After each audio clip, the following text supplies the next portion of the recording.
Welcome to IT Road Trip, Coast to Coast, with your hosts, Michelle Hyde, President and founder of the Hyde Group, and Carmen Cerise, CEO and founder of Clarity.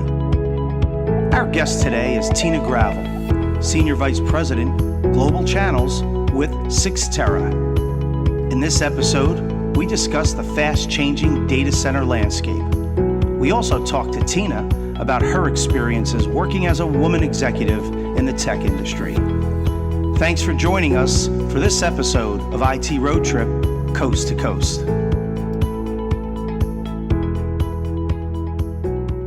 You mentioned something else about channels. I've noticed in channels and marketing, there are more females than in engineering. I started my career as an engineer, and I know it was very rare female engineers back in the 90s. Right now, it's becoming they're becoming a higher percentage of the population. But for a woman in channels or marketing, she needs to deal with those challenges. But if for females in engineering, there's almost like another level of complexity because there are just fewer women in the ranks, and then there are fewer women managers to be mentors. So it's just an interesting dynamic, and I like the way you put it. It's you could be open and casual and have fun, but then there's a time when it's dead serious about the conversation. So really good. Yeah, and I'll give you an example.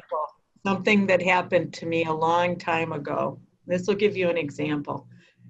There was a guy that worked at my company. This was prior to Terramark. We were called Data Return. We were in the hosting business.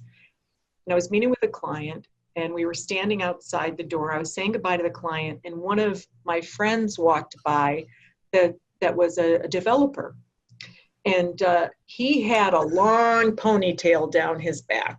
I mean, pulled it back with a long ponytail. And I don't know why, okay? I cannot tell you to this day. Of course, this was 15 to 18 years ago, whatever. I pulled his tail. Okay? I pulled the guy's tail. Now, I got such a ration of you-know-what for pulling his tail. He went to his boss. He came to me, how dare you pull my tail? And how dare you? And, and I felt terrible. And here's the difference between him and me. At his level, there was a lot of bottom tapping and hair pulling and oh, don't you look adorable today? And, I was in the South, so, you got a lot of that and somehow, and you kind of liked it, quite honestly.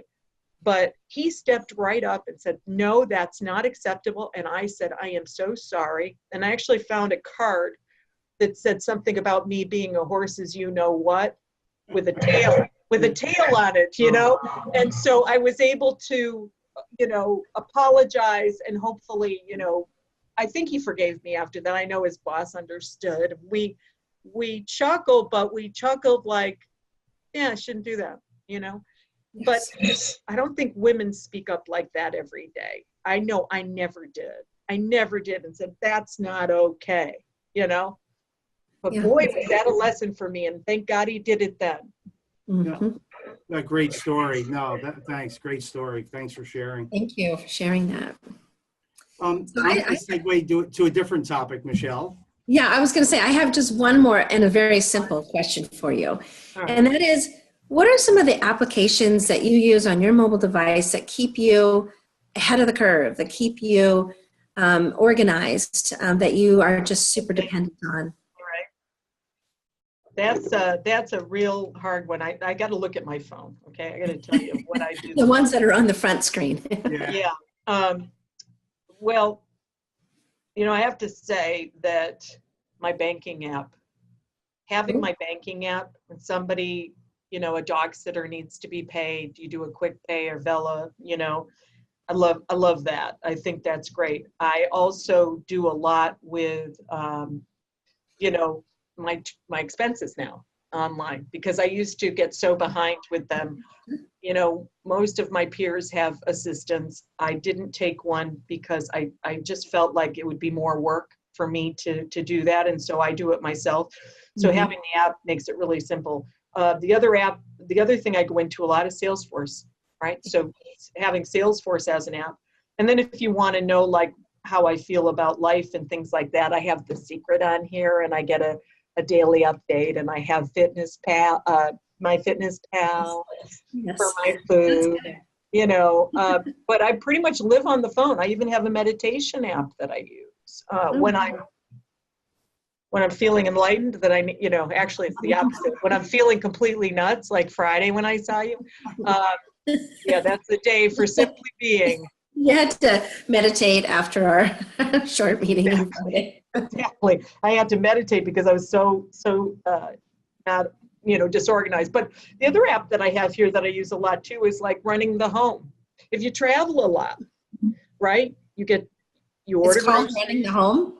Yeah, I know it's called, well, there's a couple of different ones, but I'm just saying, like, I use Instacart for deliveries so that when I get home, I have a refrigerator with food in it. Okay.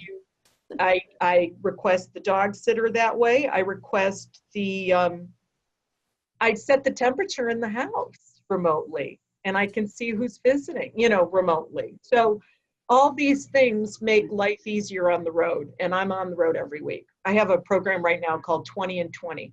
I have to see 20 partners in 20 days. Wow. And not just any partners, you know, partners that are going to move the needle. So Sure. Absolutely. I'm going to be passing you on the air. That's Well, good. that was great. I mean, definitely that has to be the best answer to how an executive utilizes apps. I mean, it's all over the place in all different aspects, finances, health, keeping the house going. And that's great. Yeah. I'm going to have to ask you for some of the names of those because I'm not quite as organized as you are on my phone like that. Happy to do it. You know, I probably downloaded 10 times the apps I use because I would hear about them and I would say, okay, and I would try them. And it's a lot of trial and error. Yep. You know, at some point you just know you got to delete a bunch of them.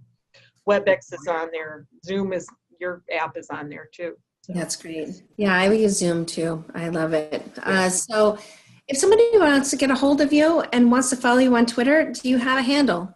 Yes, I do. It's @tgravel. All right. Well, that sounds pretty straightforward. And we're going to put that on the screen when we go ahead and edit that, so it'll be on there. Thank you. Yeah, please do. I learn a lot from my followers, and hopefully they learn something from me as well. Yes.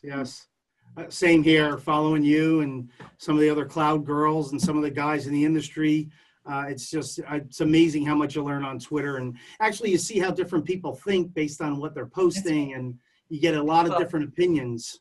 Yep. I don't think I'd be on this video cast had it not been for Cloud Girls, getting to know Michelle, and then meeting you too, Carmen. We met from channel partners. So, I mean, none of this is really contrived by our work or anything like that. It's based on sort of this organic getting to know you, and what a wonderful thing we have. I mean, truly, I'm very grateful for those groups. I really am. Well, we're grateful to have you. I know that. Yeah, we're grateful to have you here. We know your time is tough. I know we know you're very busy. So thank you for spending a few minutes with us. And we definitely appreciate it. And maybe we'll have you back. That would be great. Go Clarity and go Sixtera. There you go. There you go. Take care. Right. And the Hive group. Thanks. Yeah. Bye. Bye. All right. Take care. Thanks, You Tina. too. Bye-bye. Thank you for joining us for this episode of IT Road Trip Coast to Coast. We're looking forward to seeing you again as we meet with other leading industry experts to cover the fast-moving developments in the IT and channel worlds. You can reach out to and follow our hosts, Michelle Hyde and Carmen Cerise, on LinkedIn, Twitter, or by email. Until next time, safe travels, and we look forward to seeing you soon on our next episode of IT Road Trip Coast to Coast.